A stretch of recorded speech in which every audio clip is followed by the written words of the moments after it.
Letter from America. Today's letter from America is read by Poshio Nyakujga.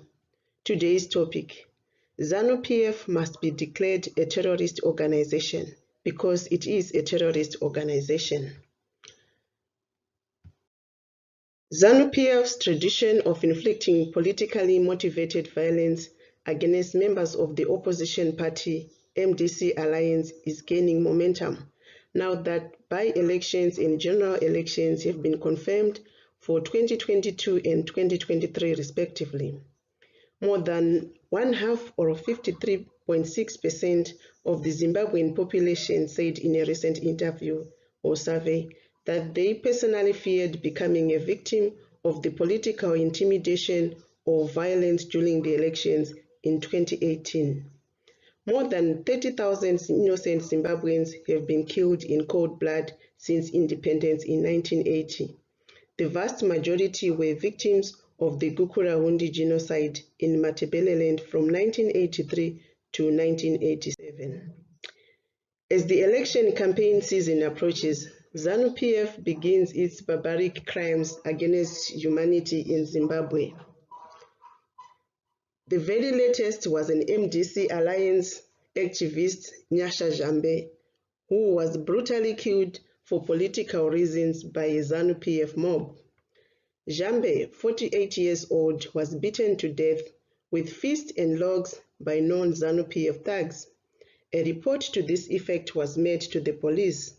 The police were also given the names of the Zanu PF who killed Jambe.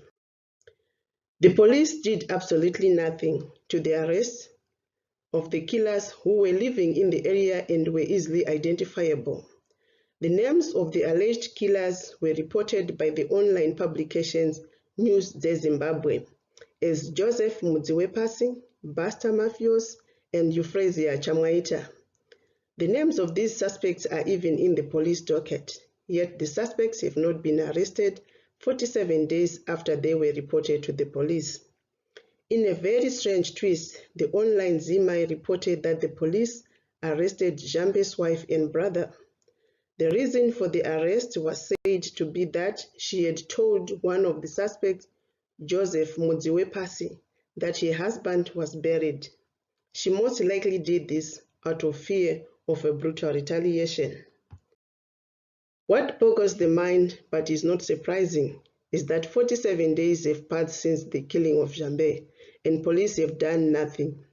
Yet the same police were very quick to arrest a grieving widow and their relatives who had not committed any crime at all. Another act of barbaric violence by Zanu PF thugs was an attempted abduction of an opposition activist in Bulawayo. He was saved by the intervention of citizens who witnessed the event.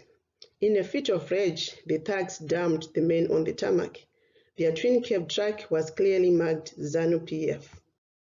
In Zimbabwe, Zanu PF militia thugs are above the law. They cannot be arrested. Police know it. There are many cases where these thugs have committed horrifying criminal acts, sometimes in the presence and with active assistance of the police. The former Minister of Local Government, Ignatius Chombo, once told Zanu PF militia they were free to kidnap, torture, rape, or even kill without fear of arrest. He said if any of the Zanu PF militia thugs was arrested, it was a diversionary tactic, and he assured them that they would be granted bail and not appear in court again. Violence by Zanu PF dates back to Zimbabwe's independence, but some former veterans said Zanu PF violence started even before independence. Some freedom fighters were killed on suspicion of being spies for Smith, even when there was no hard evidence. One way of killing their victims was by tying a thick rope around the waist and pulling tug-of-war-like from opposite ends until the victim died a very painful death. More than 30,000 innocent Zimbabweans have been killed in cold blood since independence in 1980. The vast majority were victims of the Gukurahundi genocide in Matabeleland from 1983 to 1987. As a matter of fact, Zanu PF has killed more Zimbabweans after independence than Ian Smith's Rhodesia Front before independence. It is estimated Smith's forces killed about 20,000 Zimbabweans. The worst was at Chimoio in Mozambique, where Rhodesian forces reportedly killed 1,200 freedom fighters in 1977. In addition to the Gukurahundi genocide by Mugabe's Fifth Brigade forces, thousands were also killed, especially during the period leading to elections. In the 2008 elections, it is reported that 10,000 MDC activists were killed for supporting MDC, which had won by an overwhelming 70%. The results were reversed to give victory to Mugabe's Zanu PF. The genocide in Matabeleland was caused by the notorious Fifth Brigade, which went on a murdering spree on what, to all intents and purposes, was targeted at the ethnic Ndebele. In one of the reports, villagers in southern Matabeleland said the Fifth Brigade soldiers told them they were the Mashonas, whom the Ndebele raided during the time of King Lobengula. "Now we seek revenge," the leader of the Fifth Brigade unit said. He then ordered the villagers to dig a big grave. They selected young male villagers and shot them dead. They then ordered the remaining villagers to bury them. One villager said he survived by the grace of God. This was not an isolated incident. It happened throughout Matabeleland.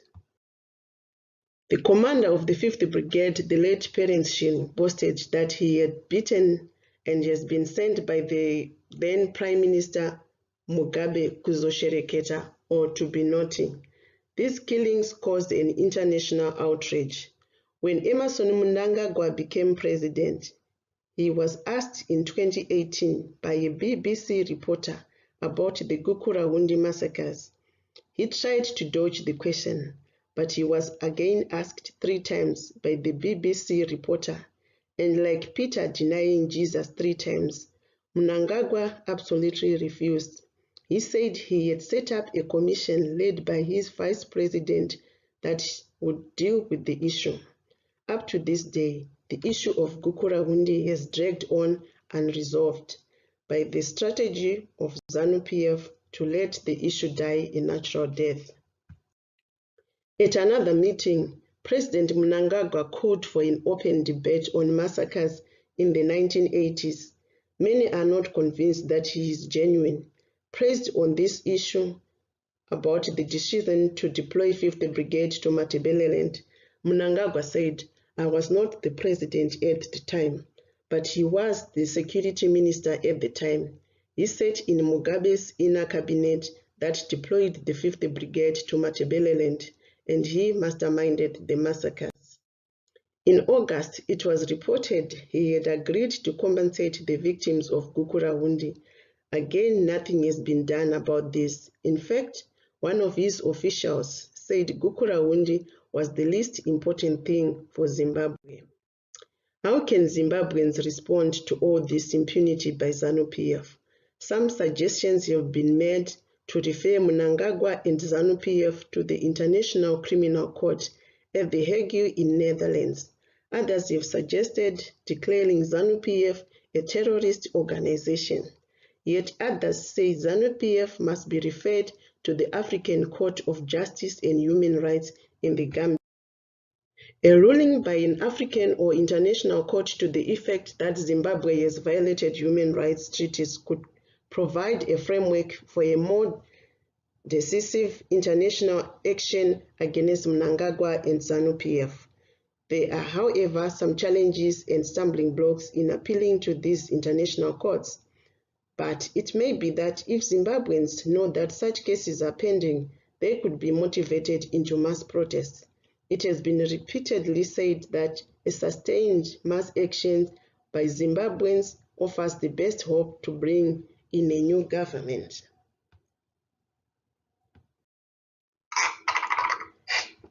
And speaking about human rights champions, the diaspora community received with shock and disbelief the untimely news of the death of Dewa Mavhinga, an internationally renowned human rights activist.